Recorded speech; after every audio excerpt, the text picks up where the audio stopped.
Lorsque je vivais au pays du matin calme, j'ai entendu certaines rumeurs à propos de créatures maléfiques qui errent dans les cimetières pour dévorer le foie des hommes. Des renards à 9 queues capables de se transformer en femmes de toute beauté pour mieux séduire leurs victimes. Fasciné, je suis discrètement partie sur la trace de l'un de ces dangereux renards jusque sur l'île de Jeju-do.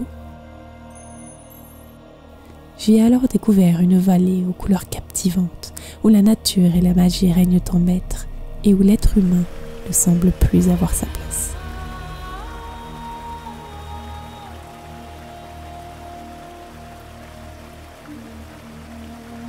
감히 사람의 접근을 허하지 않는 험한 산세. 태고적부터 산을 지키는 영물들만이 때때로 출몰한다는 바로 그곳, 이름하여 달빛 정원.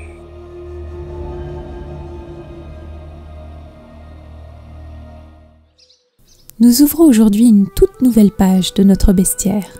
Alors fermez les fenêtres, installez-vous bien au chaud et écoutez-moi très attentivement. Ce week-end en Corée du Sud aura lieu le Nouvel An lunaire, appelé aussi Seollal. En cette occasion, j'ai pensé bon de vous avertir de l'existence du sanguinaire Kumyo. Pour cela, il nous faut d'abord changer pour un moment de pays et remonter loin dans le passé.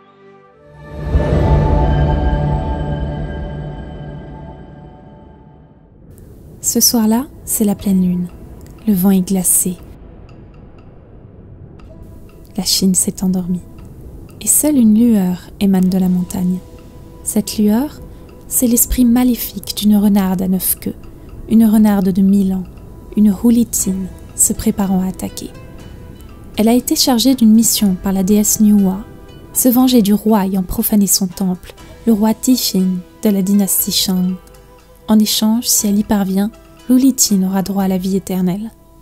Convoitant depuis toujours l'immortalité, l'esprit de la renarde accepte et choisit alors comme cible une jolie concubine promise en récompense au roi et attendue dans la capitale dès le lendemain. Elle corrompt son esprit et s'empare alors du corps de la malheureuse Dati, fille du général Su. Dès lors, une période de grand chaos s'abat sur le royaume. Tifin est obsédé par Dati. Il délaisse ses devoirs en tant que souverain et sombre dans la luxure et la tyrannie, se réjouissant de tortures et d'exécutions en compagnie du maléfique esprit renard. De cette légende issue de la mythologie chinoise, une créature coréenne redoutable est née, le Kumyo.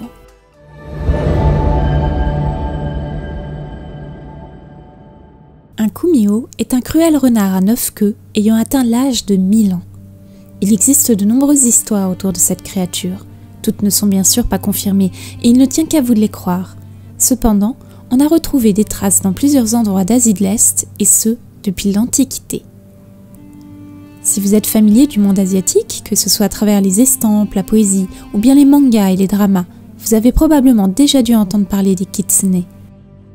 Ce terme de kitsune, qui se traduit par renard en japonais, désigne aussi un yokai, un esprit surnaturel originaire du folklore japonais appelé Kyubi no Kitsune. En Chine, Hulitin désigne l'esprit du renard, tandis que le terme Juweihu désigne le renard à 9 queues. En Inde aussi, il existerait une version de ce renard à 9 queues, cependant je n'ai rien trouvé de concret. D'ailleurs, si l'un d'entre vous en sait plus, je serais ravie d'échanger avec vous à ce sujet en commentaire. Il existe également un mythe fondateur au Vietnam qui parle du Hulitin et que l'on omet pourtant très souvent de citer. Tous appartiennent à la même famille, tous possèdent des caractéristiques similaires et des origines communes. Cependant, de tous ces esprits renards, j'espère que vous ne croiserez jamais la route d'un Kumyo. Car contrairement à ce que racontent certains dramas, les Kumyo sont de tous les plus cruels. La toute première mention d'un renard 9 queues provient du Shanhai Jing, le livre des monts et des mers, un recueil géographique comportant maintes légendes de l'Antiquité chinoise. Il y est écrit qu'un animal ressemblant à un renard à 9 queues vivrait à Tingqiu, une région à l'est désignant historiquement le territoire coréen à l'époque des Trois Royaumes.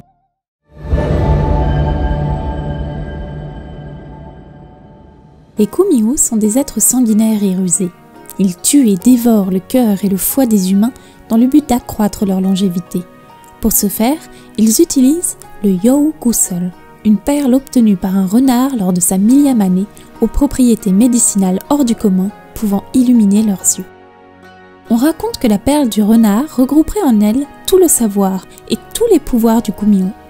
Elle lui permettrait également de changer d'apparence, car en effet, les Kumiho ont la capacité de se métamorphoser, et le plus souvent, ils se changent en jeunes femmes dans le but de séduire les hommes pour mieux les vider de leur essence et alors les dévorer.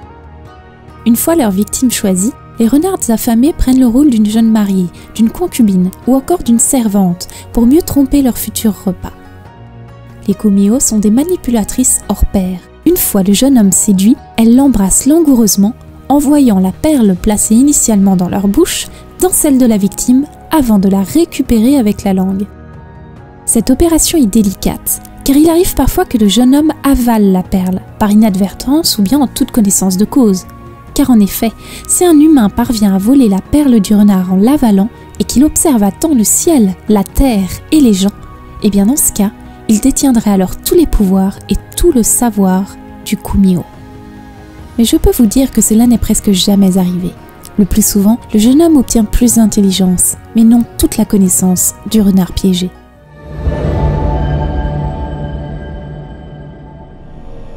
Les sources demeurent très floues et beaucoup se contredisent.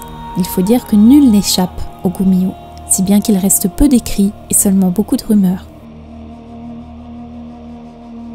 Cependant, l'on peut dire que le Kumiho n'a pas toujours eu cette cruelle réputation. Dans le passé, en effet, le renard à 9 queues était de bon augure, symbole de sagesse, d'abondance, de prospérité et de fertilité. Il existait même contre les tueurs de renards une condamnation à l'exil. Mais progressivement, l'image de la mort y a été associée. Le renard divin devint un dévoreur de cadavres, rôdant dans des cimetières la nuit et propageant des maladies dans les villages.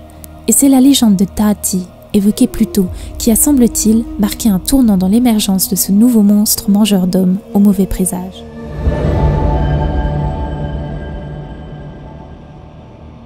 Veuillez noter, chers aventuriers, que malgré ses pouvoirs, un Kumiho est incapable de se métamorphoser vraiment complètement.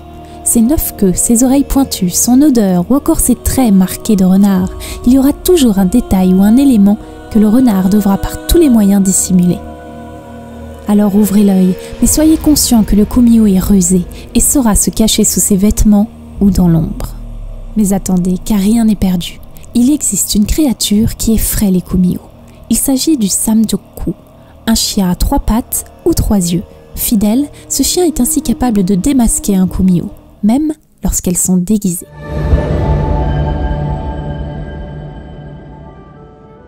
Il est possible pour un Kumiho de devenir humain, mais cela implique de respecter des règles bien strictes. Voici quelques exemples que j'ai pu retrouver. Le renard pourra prendre forme humaine s'il respecte l'une de ces conditions. Patienter 1000 ans de plus, épouser un homme qui restera fidèle pendant les 10 premières années du mariage, ne tuer ni ne manger aucun humain pendant une durée de 1000 jours, réussir à manger 1000 fois en 1000 ans.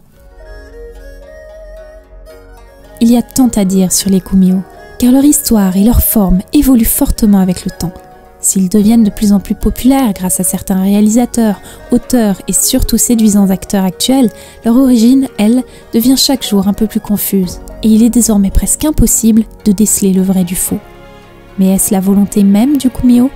Tout ce que je sais, c'est que quelle que soit la contrée, Corée, Inde, Vietnam, Chine ou encore Japon, le renard à 9 queues demeure une créature dont il faut se méfier. Maléfique ou non, nous l'avons vu, sa beauté légendaire peut aveugler n'importe qui, et grâce à sa ruse, elle peut venir à bout des plus puissants.